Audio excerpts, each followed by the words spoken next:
देखो, अयोध्या में रामलला को विराजमान करने का काम मोदी जी के नेतृत्व में हुआ है। बहनों और भाइयों, कांग्रेस और समाजवादी पार्टी तो कहती थी अयोध्या राम हुए ही नहीं, और समाजवादी पार्टी ने तो अयोध्या में राम भक्तों पर गोलियां चलाई थी। अभी कांग्रेस के एक बुद्धिदाता कहते हैं कि भारत के अंदर राम मंदिर का निर्माण नहीं होना चाहिए था, और समाजवादी पार्टी के एक नेता कहते हैं कि राम मंदिर बेकार बना है। मुझे देख के आश्चर्य होता है इनकी बुद्धि और इनके विवेक पर। अरे भारत के अंदर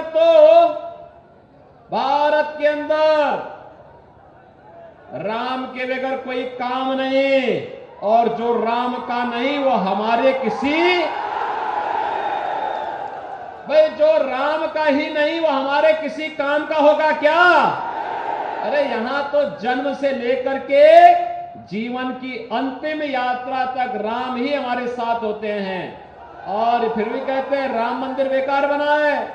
क्या आप इसको स्वीकार करेंगे क्या इसको स्वीकार करेंगे क्या? बहनों और भाइयों, ये जो श्रेय और जो यह पुण्य प्राप्त हुआ है, नेतृत्व मोदी जी का है, लेकिन इसके वास्तविक श्रेय के हकदार आप हैं, जिन्होंने कमल चुनाव चिन्ह पर वोट दिया है। और मैं इसलिए कह रहा हूं, आप अपनी वर्तमान और भावी पीढ़ी को कहने के हकदार हैं कि देखो, 500 वर्षों का इंतजार समाप्त करके रामलला को हमने विराजमान कराया है अयोध्या में। वो कहेंगे कैसे? कहना भाई देखो, मोदी जी और योगी जी जो प्रधानमंत्री और मुख्यमंत्री बने हैं ना, हमने कमल निशान दबाया था तब बने हैं, क्योंकि हमारी ताकत तो आप ही लोग हैं।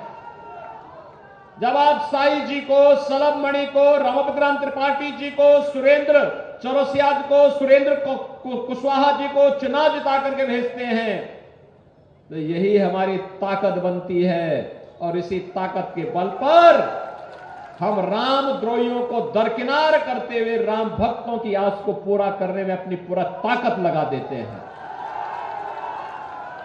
तो ये पुण्य आपके साथ में है, और इसलिए बहनों और भाइयों, ये पुण्य इसलिए क्योंकि हम नए भारत में रह रहे हैं, और नए भारत का नेतृत्व मोदी जी कर रहे हैं।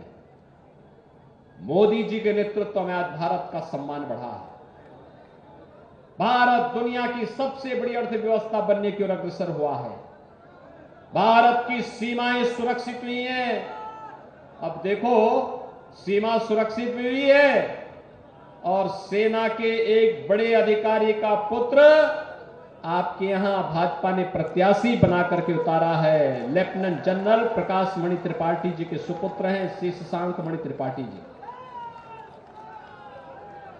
मोदी जी ने जो पंच प्रण की बात कही, उसमें एक बात यह भी कही कि हमें अपनी सुरक्षा बलों का सम्मान करना होगा। और बहनों और भाइयों, सम्मान व्यक्त करने का इससे अच्छा माध्यम नहीं कि अगर त्रिपाठी जी ने सीमा की सुरक्षा के लिए अपना पूरा जीवन समर्पित किया है, तो आज अगर उनका पुत्र लड़ने के लिए आया है तो एक वोट हम भी इसके प्रति उनका सम्मान व्यक्त करते हुए देंगे।